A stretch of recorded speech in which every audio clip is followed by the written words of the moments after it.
ლანჩხუთის მუნიციპალიტეტში დაიწყო პერსონალური ასისტენტის პროგრამა, რომელიც გადაიბარა მუნიციპალიტეტმა და დღეს ხორციელდება დაახლოებით 10 ბენეფიციართან. პერსონალური ასისტენტები შეზღუდული შესაძლებლობის მქონე პირებს ეხმარებიან ყოველდღიურ ცხოვრებაში, სხვადასხვა აქტივობებში ჩართულობაში, სახლის გარემოში, საზოგადოებაში. საბას აქვს დაუნის სინდრომი და ეხლა არის 22 წლის. მე 5 შვილის დედა ვარ, ძალიან დიდი მასშტაბის ოჯახი მაქვს და საბა ჩემთვის საჩუქარია ჯერ ერთი. ჩემთვის უმაღლესი საჩუქარია, მე ღმერთმა გამოცდა მომიწყო, მე ვაბარებ ამ გამოცდას, საბასთან ერთად მე გავიზარდე. პირველი, როცა შემოვდივარ ეზოში, არის მე და საბა შეხვედრა. ერთითვის უნახავები ვიქცევით, ისე სიყვარულებით ერთმანეთს. ელოდებოდი? მოგენატრე? შემდეგ საბას უყვარს სერიალების ყურება, შემდეგ გამოვდივართ გარეთ და ფეხბურთს დამაშავთ უმეტესად. მე მეკარე ვარ.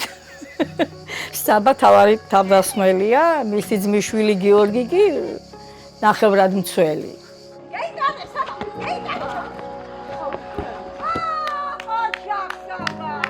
სირთულე უფრო ის არის, რომ ყოველთვის ვცდილობ საბას ხასიათები შევურჩიო. ხან არის, რომ არ არის ხასიათზე თქვათ იმ თამაშობების, იმ ხატვის და გინდა რამეების და ვცდილობ შეიძლება მთელი 2-3 საათი ვიჯდეთ სტარად და შუა ქალაქში უყუროთ სერიალს შეიძლება 10 ჯერ, 20 ჯერ. ჩვენ ბენეფიციარების გვერდში მდგომები ვართ, ხარდამჭერები ვართ და მე მინდა რომ ასეთი მხარდამჭერი ლანჩხუთში კი არა მთლიან საქართველოში ბევრი იყოს ამ ბენეფიციარებისთვის.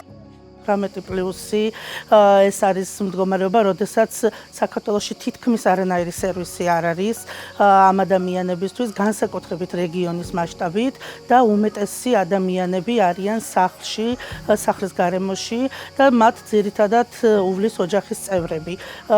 და რეალურად სწორედ ეს იყო საჭიროება, რომ მათ შემსუბუქებოდათ ცხოვრება და თავად შეზღუდული შესაძლებლობის მქონე ადამიანებს ქონოდა დამოუკიდებელი ცხოვრებისთვის ხელშემწყობი პირობები. ეს პროექტი ეხლა კი არა, დიდი ხნის უკან უნდა დაწყებულიყო.